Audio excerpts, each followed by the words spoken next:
They need to take the deal. The owners have the advantage. And by strike, he means the players strike and they just bleed out of money and they come back to the table. Every sports headline in the world would be dominated if the National Basketball Association were only 2 months away from a big labor strike that may end the entire season. All networks would be in a state of meltdown. ESPN would display a countdown clock that flashed on the screen. Every morning on the first take, Stephen A. Smith would get worked up and yell about billion-dollar anarchy. The pressure on the sports industry would increase every second as sponsors, TV revenue, and significant business agreements would all be on the precipice. However, the WNBA is currently facing that same precipice. A significant lockout is getting closer. There is serious risk to the entire 2026 season. Despite this, ESPN, the world's largest sports network and the main broadcast partner, hardly makes a sound. Nothing dramatic or frightful, just quiet. Why? Because executives already know the harsh reality behind those gleaming boardroom walls. 2 months away from starting their season, the NBA that's in bed with Disney, ABC, ESPN, that they wouldn't tell their networks to start talking about their league to get the word out to the public of what's going on. In this battle, the WNBA players have very little clout. Former high-level sports executives are suddenly coming forward to confirm what insiders have been speculating about for months. The current financial demands are not only audacious, they have lost touch with reality. When you contrast this media blackout with how the industry typically operates, you will notice how peculiar it feels. A major network like ESPN or ABC typically becomes a league's main advocate after investing hundreds of millions of dollars in it. Every plot is hyped. They do everything in their power to safeguard the brand. To preserve ratings and keep advertisers happy, they force stories into the mainstream. The equipment operates in this manner. The pressure campaign would never cease if the NFL or NBA were even close to going on strike. Quote, when the Players Association wants to say to owners, you're having expansion fees, relocation fees, you're getting a one-time signing bonus from your broadcast partners. All of those one-time events are not calculated in terms of viability of a business. It would be the subject of endless debate among analysts. Hourly updates would be pursued by reporters. Because too much money would be at stake, the networks would rely on both parties to reach an agreement quickly. ESPN's lack of response to a potential WNBA lockout so speaks volumes. It demonstrates how the corporate broadcasting community actually sees this circumstance. They don't have much financial exposure. ESPN may covertly replace those prime time periods with replays of college softball, minor league baseball, or even poker if the players quit and the season is canceled. In either case, the machine continues to roll. The difficult part comes next. The athletes may not want to acknowledge it, but executives know something. The mainstream audience quickly declines when Caitlin Clark isn't on the court, generating enormous ratings. The networks don't appear to be concerned about the alleged ransom note, despite the players' belief that they are holding them captive. Everything is altered by that absence of leverage. Then former Major League Baseball executive David Samson issued a warning. Projections indicate the union's proposal could result in approximately $460 million in cumulative losses across the life of the agreement, which continues to be the major reason why a deal still seems some distance away. He is not a clickbaiting journalist. He's not a huge fan. A seasoned sports executive, he oversaw the Miami Marlins and devoted decades to negotiating labor contracts and stadium agreements. He understands the mindset of billionaire owners when control and money are at stake. He sent a straight and icy message to the WNBA Players Association, who are allegedly demanding over 30% of league income. Accept the offer. He stated unequivocally that the owners have the upper hand. While ownership waits for them, the players run the risk of depleting their own financial accounts if they strike. He believes that at this time, the math is against the union. Samson identified what he believes to be a serious weakness in the players' approach. Indeed, TV ratings have increased in recent years. Indeed, there was an increase in viewership, but this does not always indicate urgent ownership. The participants appear to think that power is equal to momentum. Given that billionaire franchise owners don't act on feelings, that belief could be dangerous. They rely on patience, cash flow strategy, and long-term portfolios. The majority of these owners make a living outside of WNBA earnings. Their primary source of income is not this. It frequently serves as a branding strategy, a side investment, or a component of a much bigger real estate and sports empire. The WNBA represents a tiny portion of a huge financial pie for many of them. That is what causes the power balance to change. Many ownership groups can tolerate a season's worth of income slowdowns. They possess additional teams, properties, and worldwide assets. They are not affected by waiting out a strike in the same manner as athletes who depend on their contracts year after year. In negotiations, that financial cushion is important. The players seem to think that the league cannot afford interruption due to increased publicity. However, the equation is more straightforward when considering ownership. Executives may decide to exercise patience rather than panic if needs increase more quickly than current revenue can sustain. Additionally, the clock is typically controlled by the side that can afford to wait longer. That is the brutal aspect of the international sports industry. It has nothing to do with feelings or news stories. It concerns contracts, long-term financial structure, and leverage. Furthermore, it appears that big broadcasters do not now view this as an opportunity to lock down the arena, turn down the lights, and make the players perform. That's an obvious indication of a power disparity, and it doesn't look well for the league. Wait it out, lock the arena doors, turn off the lights, and halt activities. Billionaires can afford to take a season off. If necessary, they could even sit for a few seasons. The same safety net is not available to the players. Due to the actual and high cost of living in large cities, some athletes have advocated for guaranteed housing in the upcoming collective bargaining agreement. In locations such as New York, Los Angeles, and Seattle might be severely impacted by missing even one payment. This goes beyond headlines.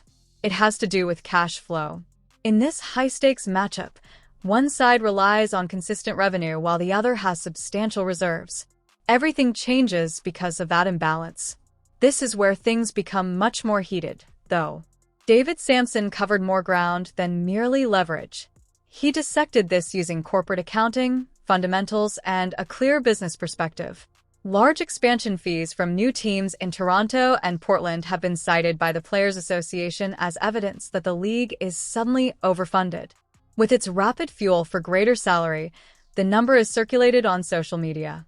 The union believes that the $200 million expansion fee represents league revenue. We merit a cut. Slow down. Isn't how this works, though, so Sampson intervened. One-time payments are required for expansion fees. They aren't a steady source of income. The $200 million paid by a new ownership group to enter the league usually goes toward compensating current owners for equity share. This isn't consistent operating revenue that is generated each season. Building long-term pay systems on a one-time payment is not a responsible approach. Business 101 is that. Consider it. When no new teams join in the third year of a new labor agreement, what happens? The bigger assured player will be receiving checks instead of any more $200 million checks. Contracts that were negotiated using that short-term increase remain binding. Pay, the expenses for arena operations, insurance, and travel don't go away. A league experiences a significant financial imbalance if it uses one-time expansion funds to pay for ongoing costs. The duties continue when that expansion funding runs out. For this reason, owners prioritize long-term media contracts, sponsorship agreements, ticket sales, and recurring revenue. That serves as a league's constant engine. From the standpoint of the players, expansion appears to be a fantastic chance. It's equity dilution, not operating profit, from the perspective of ownership. At the bargaining table, that disparity in understanding is creating a significant rift. This is the number that truly made a big impression. It was claimed that the union reduced their demand from 30% of gross sales to about 27.5%. That was presented to the public as a significant concession and a forceful show of good faith. However, the numbers didn't look good when owners projected long-term financial aid on that 27.5% stake over a 10-year contract. Based on such estimates, the league may incur cumulative losses of almost $460 million for the term of the agreement. The ownership circles were rocked by that figure. Take a moment to imagine yourself in that boardroom. Consider being asked to sign a legally binding contract that, according to internal estimates, would lock in losses of almost $500 million. That agreement doesn't appeal to any genuine business operator. Emotion isn't the point. It has to do with sustainability. The percentage of gross revenue that the union is requesting is not profit, as opposed to total income before costs. That is a significant distinction. Operating expenditures, personnel, marketing, arena expenses, and long-term investments are not included in gross revenue. Owners consider net results. If the final result reveals enormous expected losses, they will be extremely hesitant. They believe that approving those figures would entail committing to years of red ink. And in that situation, certain ownership groups may determine that it makes more financial sense to halt operations rather than accept a structure that they perceive to ensure losses. Behind all the emotion is the icy economic reality. Negotiations are said to be extremely contentious for this reason. One side views expansion and increased visibility as evidence that the pie is larger. Accounting sheets that do not provide long-term promises at the desired percentage are seen by the other side. The distance remains large until those two visions coincide. And that's the crux of the conflict, not the fanfare or the chatter on social media, but a spreadsheet with actual numbers. The numbers always speak louder in high-level sports business. Before arena rents are paid, the union demands its share of the proceeds. Prior to the league paying for significant costs like full-time charter flights, before marketing teams and training personnel are paid, and before front office officials receive their salary. When considering a company that has traditionally run on narrow margins, that is a significant demand. The latest counter-offer from the league is that the maximum amount for the entire salary of a top player, including revenue-sharing bonuses, may increase to over $1.3 million by 2026 and almost $2 million by the end of the decade. That is a significant difference. Compared to the current Supermax amount of almost $249,000, that is a significant increase. We're talking about a 400% increase in earning power from the ownership side, which is being presented as a historic leap, a means of accumulating genuine long-term wealth inside a developing league, and a route to life-altering money. However, it seems that union leadership still feels that it is insufficient. They are negotiating as though they had the same negotiation power as major leagues that have made consistent revenues for decades. Although the financing arrangements varies greatly. This is where spreadsheets and emotions begin to mix. Based on one spectacular year of publicity, some critics contend that the union may be overestimating its power. There is a lot of buzz on social media. TV viewership surged. There were headlines everywhere. But when you're securing a 10-year labor contract, consistent profit margins are more important than viral events. Where that recent growth originated is the most difficult aspect of this argument. To be honest, Caitlin Clark's presence attracted a lot of attention. Road arenas sold out when she performed. She contributed to television ratings that broke records. She made the big networks commit to a season in a way they had never done before. That effect is genuine. Is the increase indicative of a long-term tendency or a brief uptick? The owners seem wary. Before committing to revenue models that imply permanent expansion, they want evidence that the growth can stable over several seasons. From their point of view, you don't reorganize the entire business model based on a single momentum wave. The union's detractors contend that the leadership is attempting to profit right away rather than waiting for the current surge to develop and show itself over the course of 5 years. They contend that a significant change in revenue sharing is currently warranted due to expansion fees and one-year ratings increases. Ownership groups believe such strategy is unwarranted and dangerous. Players and fans, on the other hand, might argue that athletes are the product. They are the ones who compete, train, and perform at the greatest level. If visibility rises and funds come in, they feel they should get a larger portion. That is where the standoff is at its core. Varying views of timing and value. The repercussions could be dire if this negotiation turns into a full-scale strike. By diversifying their corporate holdings, owners may halt operations and withstand losses. There would be minimal inconvenience if major broadcasters changed their summer programming. In the sports industry, enthusiasm associated with star power in particular can swiftly wane once seasons end. Here, that is the riskiest bet.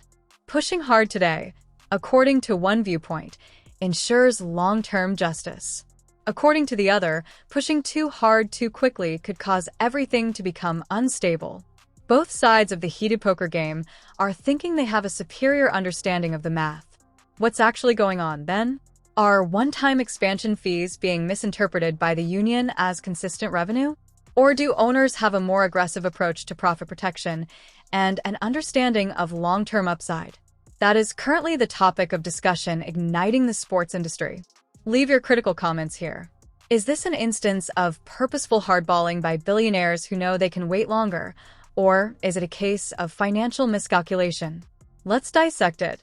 Tap subscribe, press like, and enable notifications to ensure you don't miss the next in-depth discussion about the business side of sports, the stats, the leverage, and the strategy. Here, the math and who really has the power are more